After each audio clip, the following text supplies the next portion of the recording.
আলাইকুম, আমি আশিক রহমান, আমার নিজ জেলা ঝিনাইদহ।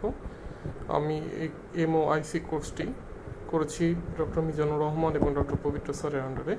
তো কোর্সটি করে আমার খুব ভালো লেগেছে, কোর্সটি খুব কোয়ালিটিফুল ছিল, এখান থেকে আমি ক্যান্সার বিষয়ে অনেক কিছু জানতে পেরেছি। তো আমি আলোচনা করব মূলত পুরুষের ক্যান্সার প্রতিরোধ বিষয়ে। পুরুষদের মধ্যে সব থেকে বেশি সাধারণ ক্যান্সার যেটা হলো সেটা হলো প্রোস্টেট ক্যান্সার, এবং এই ক্যান্সার নির্ণয়ে পিএসএ টেস্ট ব্যবহার করা হয়ে থাকে। এর বাইরে যদি আমরা বলি তাহলে ধূমপান হচ্ছে ফুসফুস ক্যান্সারের প্রধান কারণ, এর জন্য এটি খুবই পরিত্যাগ করা জরুরি।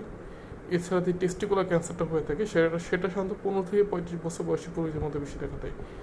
আর ক্যান্সার প্রতিরোধে যেমন লাইকোপিন থাকে টমেটোতে, এই টমেটো খেলে আপনার অর্থাৎ লাইকোপিন গ্রহণ করলে প্রোস্টেট ক্যান্সার প্রতিরোধে এটা অনেক বেশি কার্যকর ভূমিকা পালন করে।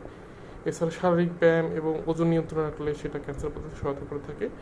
এবং আমরা সবাই জানি ফলমূল এবং সবজিতে আমরা জানি অ্যান্টিঅক্সিডেন্ট থাকে, এটা ক্যান্সারের ঝুঁকি কমিয়ে থাকে।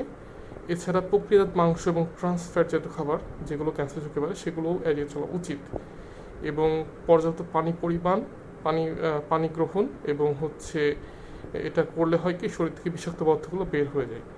এবং যে স্পেশালি যখন ক্যান্সার চিকিৎসা করা হয় তখন এটা বেশ উপকারী। এবং মেডিটেরিয়ান ডায়েট, যেখানে শাকসবজি, অলিভ অয়েল, বাদাম থাকবে, এগুলো ক্যান্সার প্রতি বেশ উপকারী।